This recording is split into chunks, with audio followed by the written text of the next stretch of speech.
Hello and a very warm welcome to the brand new edition of To The Point. I'm Kriti Mishra. And on today's show, we have a very special guest, Leader of Opposition in the Rajya Sabha, Mr. Ghulam Nabi Azad. Mr. Azad, welcome to Rajya Sabha TV and thank you so much for joining us. Thank you very much. Welcome. Your term in the upper house ends on February 15th, but we saw a very, very riveting, a very, very emotional farewell that was given by the members to you. I was observing and I was reporting from the gallery. There were tears, bonhomie, the kind of warmth, the touch. How did you feel? How was that emotional moment for you? Well, I can say it was a mixed thing. I was overwhelmed. I was delighted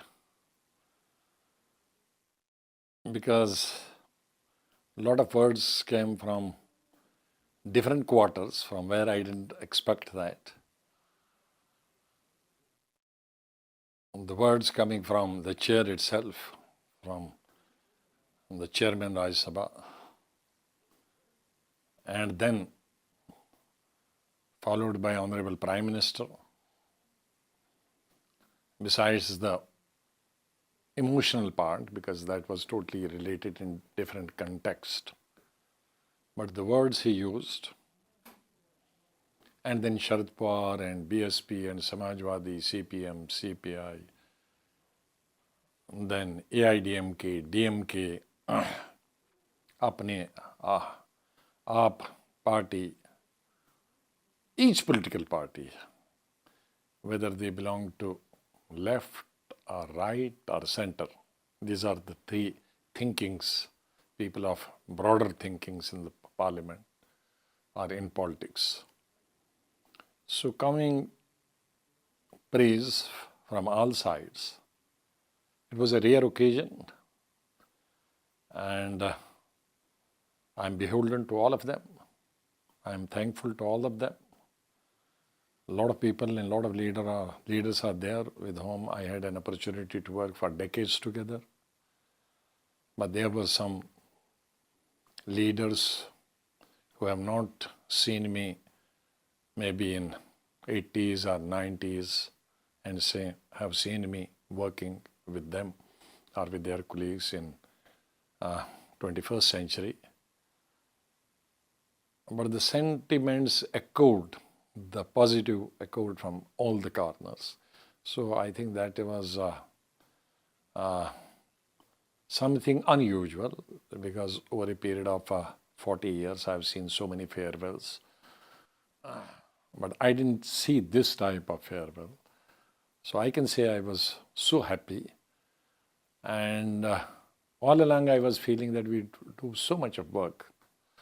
I'm one of those few people, because their number is now every passing year going down, who has worked even 20 hours, who has worked 18 hours, and a routine 16 hours for years together. But today not many people spend more than 5-6 hours. I'm also out of that generation that I receive almost 1,000-2,000 invitations per year in Delhi. And I don't remember I have attended more than 4 or 5 per year out of 2,000 or 3,000 invitations, because they're time consuming. And to spend that much of time in coming and going in marriage and reception and all that, I didn't have the time to waste that much of time. So you take that as a very productive time to be used for somebody, whether you are the party office bearer or the minister or chief minister. I still recall the chief minister. As a chief minister, I introduced 3 shifts. Maybe Jammu Kashmir during my period was the only state in the world who might have just introduced the 3-shift work in construction and development, in constructing the building. I'm very happy today to say that the Class Tulip Garden which I made, it was from conception to inauguration 1.5 years, 3 shifts. The assembly in 11 months, 3 shifts. And the Hajj house in 6 to 7 months in 3 shifts. The Yatri Niwas for my Hindu pilgrimage, people 4 stories in 3 months from inauguration to, I still remember, March I laid the foundation stone, June I inaugurated it. So there are a number of bridges and number of buildings which I made in 3 shifts. But I was myself working in 3 shifts. I would sleep at 2 o'clock and get up at 6 o'clock. 6 o'clock. 2 a.m. sleeping, 6 a.m. Getting up. And after that, I have developed that habit even today. Now I'm using these days because the parliament for the first time is starting from 9 o'clock as against 11 o'clock. So I'm using that habit today again. So I used to keep 2 types of stopwatch. One close to my table at 2 o'clock with alarm on for 6 o'clock, and another stopwatch on the door at a distance, quiet distance, so that both of them would give alarm at 6 o'clock. And suppose in the deep sleep I would put off one, but the other one is far away.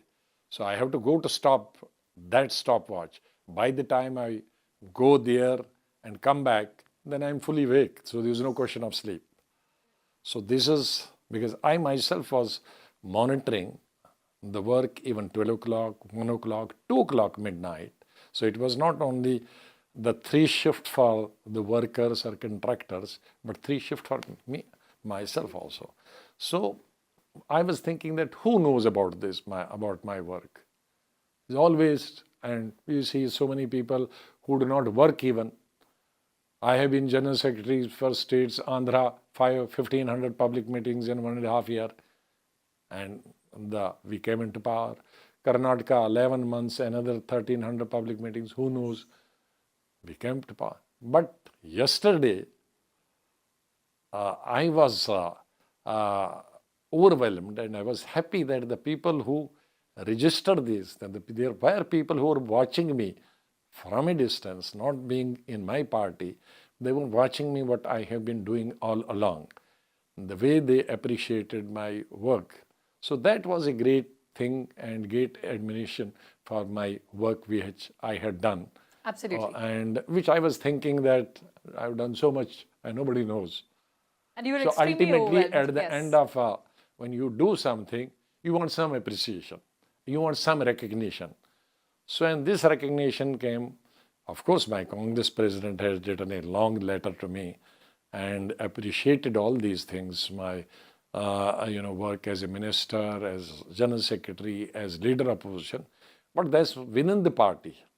And within the party, people have appreciated these things from time to time.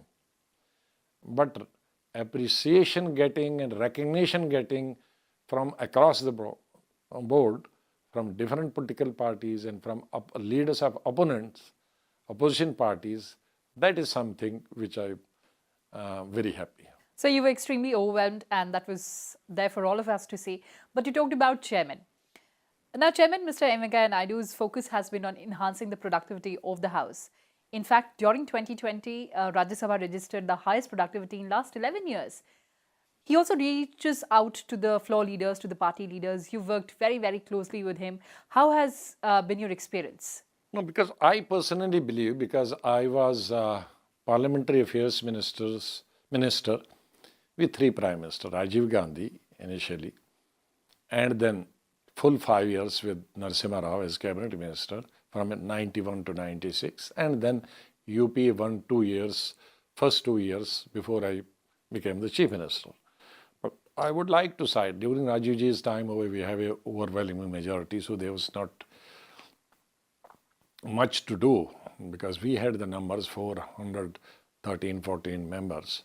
To run the House was not a difficulty. It was only to keep the flock together. That was the problem, which I successfully did.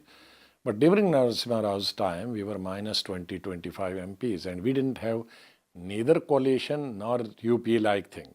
So we were of our own with minus 20, 25 MPs and to face 3, 4 vote of no confidence and win all the vote of no confidence and get all the bills passed. So I realized I did not allow the opposition that time to make halla-gulla. I did not allow the opposition to vote against any bill. It's not physically, not through muscle twisting, but just by my personal relation, using my personal relation. And who was my leader of opposition? Atal Bihari Vajpayee, who were in other parties, very big stalwarts of Communist Party, CPI, CPM, and they used to have 40, 50 people those times. It's not like 2 or 3. The Janata Party, with the headed by inside the house by George Fernandes, and everybody knows how difficult person he was to deal with. And yet, I completed 5 years. I did not allow them to walk out. I did not, even they would walk out just for 5 minutes, but I did not allow them to go for days together. So I was thinking that when, as in the government, they would do this to us, now we being in opposition, how can we totally be different? So I was the same person. Maybe those who want today the house should not stall, they were not then. Yes, yes. So I've seen the both sides. You may call that a hero role and villain role, yes, and playing the same person. Yes. So not many people who were in that period or in that position and running the government and having the equation with the opposition, personal equation, not party equation. The party equation, the lines are drawn. As I said, the 3 types of people. You have the leftist thinking, you have the right wing, and you have the center, left of center and some center. So the political equation cannot be there always. So it is the only personal equation it works. And I have seen the personal equation works much more than the political equation. So that I continued. A person's bent of mind is like that, then you cannot change. You cannot switch on that today, yesterday I was one type of a person, today I'm different type of a person. So I believe in that you should choose your words properly to defeat your enemy. To enemy, of course, politics, nobody's enemy, to your political rival. You don't have to physically beat him. You don't have to call him the names. You don't have to use the foul language. You can use even soft language. I was telling to somebody yesterday that what does the poet do? The poets have always been against the establishment because each establishment will do some mistakes. Whether there was Mughals, whether there were English Britishers, there was Congress governments, now BJP government. But these poets don't abuse by name. They just say 2 lines, which is equivalent to 2,000 speeches. So, if you have to fight your opponents, both in public and the parliament, you counter them, you minimize their effect by your own words, study, and find such words which will politically hit them. But if I abuse them, I will become bad, they will not become bad. Because nobody would like to use, particularly the parliamentarian. They are supposed to be the cream of the society. They are supposed to be the representative of the society. They are being elected by few lakh people. Parliament, now one constituency population-wise is 25 to 30 lakh. With 30 lakh population, you are representing in the parliament, you are representing in the state, and Rajya Sabha representing the entire state. So if you are representing the entire state, so it should be a mix of culture, tahzeeb, what we call. It should be a research, it should be some educated person and knowledgeable person. So you should be known by that. You should not be known for abuses. An experience with the chairman? No, chairman, he also has come from the ground. He has been MLA. He has been here General Secretary, he has been party president of Bharatiya Janata Party, he has been minister, he is today chairman, maybe tomorrow, and vice president, maybe tomorrow he will be president. So he is also gradually improved over a period of time. I have seen a hell of a change taking place in him. Once you are a party president or party general secretary, then you have a limited role. a party. You are not obliged to other political parties. You are obliged to your party only. When you become minister, then your obligation is much more. Then you are obliged to the nation. You may belong still to a political party, but you have to work for everybody. And when you become vice president of India, you forgo your own party also, because you have to resign. You cannot become a member of parliament from any political party. That means that you become to the nation. So the president and vice president belong to the nation, and it is for the person in that position to have the metamorphosis, to change the mentally also. The evolution has to take place gradually. Maybe initially it will take time to change the system. But today I can say that I think the chairman's dealing with every political party is very judicious. And whenever he says something which is correct, he will praise you. If you do something, whether this side or that side, he will not like that. So I appreciate and I'm very thankful to what Honorable Chairman has said. All right, sir. Prime Minister's emotional speech in the Rajya Sabha will be deeply etched in our minds for all times to come. Now, you also shared your experiences. He also recounted his experiences. Today, how do you define your relationship with him, from being Chief Minister to now being Leader of Opposition and he being Prime Minister of India? Well, I think I have known him now more than 20 years, 2 decades. We are both General Secretaries during Atalji's time. I think it was late 90s. And we have shared the platform on number of occasions, even in discussion before the channel, against each other.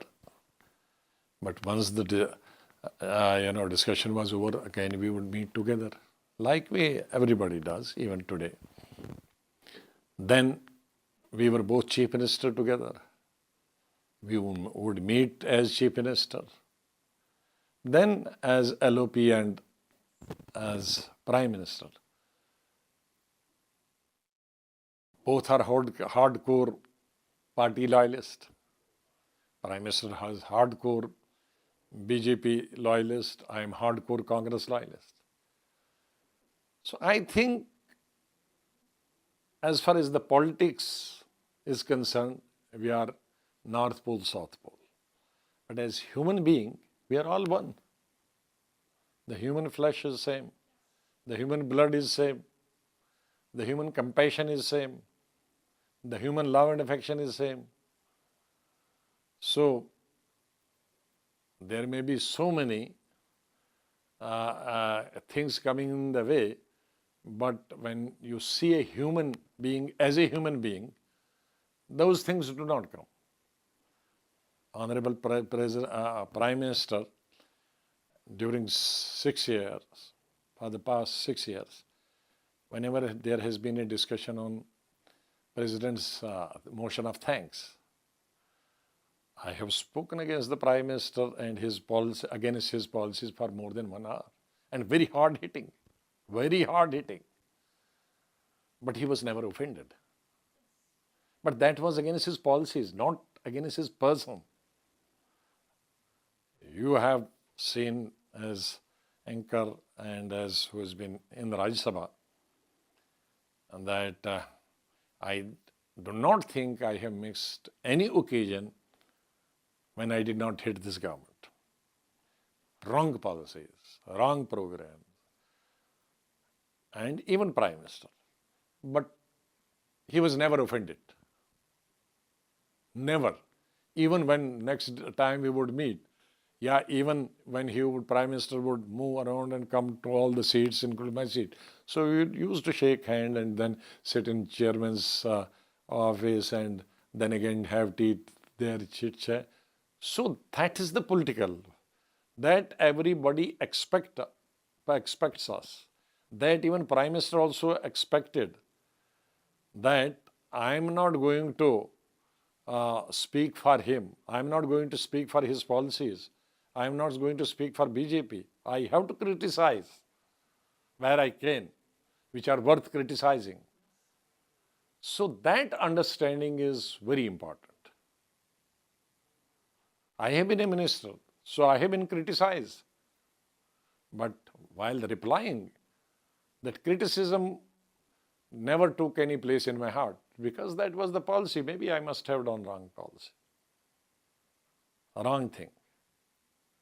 So I think the first thing one should understand what is opposition, what is criticism, whether it is a criticism to an individual person or a criticism to my policy and the work. No man is perfect. No politician is perfect. He will commit some mistakes, and he may not commit some mistakes. He may not work up to the expectation of those people who criticize. I would like that, okay, 50 crore jobs will be cleared. Is that possible? I may say 20 crore jobs will be should be created just this year. So I may say that. PM will say 5 crore, 2 crore. So I will oppose it. You are not doing it. Had I been there. But that means I am not opposing person per se. Yes. If you oppose person and his personality, then person feels bad. But if you oppose his position he or she is holding, then the person should not feel bad. And this is what has happened. For 6 years, I have not only on motion of thanks, on number of bills, on Article 370 opposed, this triple talaq I oppose, right, left and center. On Kisan bill I oppose, right, left and center. Even 2-3 bills we in the Rajya Sabha we didn't pass till they got majority, then they got. So, but I didn't relent there. I didn't relent there because that was against, I pursued the policy against that. Yes. So we don't compromise insofar as the policy is concerned. But when we see a person as a human being, then we must act as a human being because we are all creation of God. So the relationship between the two of you? No, relation remains same, will remain that. And he will pursue his policy, I will pursue my policy. Nobody is going to relent. All right. We have our own conviction. All right, sir. So there's no compromise of conviction. Neither, I don't think, neither his side and least from my side. Okay, sir. The big takeaways for most of us from your speech. Proud Indian Muslim, plight of Kashmiri Pandits that you talked about, and you prayed for that the militancy and terrorism ends in India. That's true. That's true. I feel very, very proud of being an Indian Muslim. There are a number of reasons. Because we have seen how entire Muslim world is fighting among ourselves. Then we have democracy. There are countries, in some Muslim countries, there's no democracy. There's the system which we had almost 300 years back. Kingdomship, we don't have that. And we have democracy. We may be in opposition, but we have a democracy. And Pakistan, and they are unfortunate, had they been part of India, we would have been more developed, we would have been economically the real superpower. Today there would have not been China and America the superpower. India would have been superpower because that amount we are spending on defense against each other. Yes. And the amount of time we are spending in abusing each other, this would have been saved. And even small fights going here and there, it would have not been there at all. And the growth and development of the country would have been much more. GD would have been manifold more. So that is one side. But other side is that the Pakistan immediately adopted the Western style of functioning. The Western are Western for years together, for centuries together, and we are more close society as India, of which the Indian and Pakistan and Bangladesh were part for thousands of years. We may belong to different religions, but we all religions are ultimately guided overall some closeness to each other, love and affection for each other, and some good traditions we have adopted from each religion, which you won't find in Western. And sometimes, if you are Western, then they are all Western. They will not feel bad about it. But if you are closed society for thousands of years, and all of a sudden you become try to adopt the European style of functioning, I don't want to adopt that. I don't want to mention about, but I do read, I do see videos, I do see the YouTube. I don't think the Indian Muslims will do those things for maybe next 1,000 years.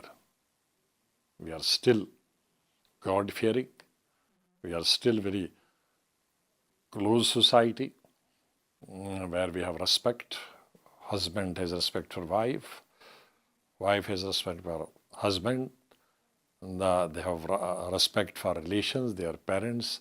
We still believe this is Bhabi, which is just like a elder Bhabi, like a mother, younger Bhabi, like a sister or daughter. We still believe the relation between father-in-law and the daughter-in-law like a father and daughter. And I don't want to mention, but I read there that this type of relation have gone berserk. So which is why I feel the more I read, the more I watch YouTube. There are YouTubes also you can use different from country to country.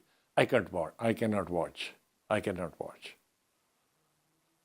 So I can say that Indian Muslims are the real God-fearing Muslims, simple Muslims, gentle Muslims, and peace-loving Muslims. Peace-loving. And above all, religious Muslims. No show-off. You also expressed sadness over the plight of Kashmiri Pandits. No, Kashmiri Pandits, I feel very bad. Very bad. I realized that it was a period that everybody was scared of militants because everybody had left valley. So today a lot of people are saying that why didn't Farooq bring, why didn't Mufti bring, why didn't Ghulam Nabi bring? Because that was a situation that every political party had left the valley. So I feel bad that Kashmiri Pandits are the real, original inhabitants of the state of the valley. And they are today houseless, homeless. So it's pity. I feel very bad.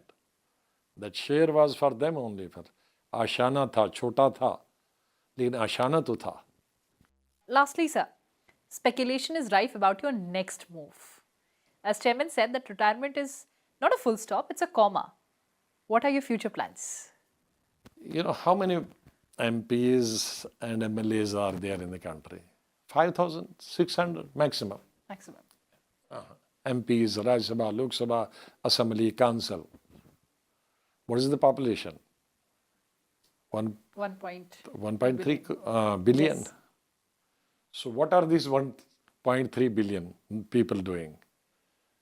Maybe few thousand types of job. Few thousand types of job. From NGO to big industries. So I have a huge choice. So in real sense, so what is your choice? That's the question. I am now Azad. So today I was MP, General Secretary, Minister, General Secretary, Leader of Opposition, General Secretary, Parliament. So now today I have so much of choice to do. But what will be your choice? No, That's I the will big just question. select. There's so much to choose. So much to choose. I'm a great traveler, and great admirer of the nature. Of course, I have seen the whole world, I have seen the whole country. But then seeing once or twice or to be there and to be part of that. So I don't know. I think I have hundreds of choices before me. It was very difficult to choose the one. All right, sir. All eyes would be on your choice next. But it was a pleasure talking to you, sir. Thank you so much for But speaking my to Rajya Sabha gardening TV. and photography Yes. will be the top priority. Absolutely, sir. Pleasure talking to you, sir. Thank you so much for talking to Rajya Sabha Television. Thank you very much. Thank you.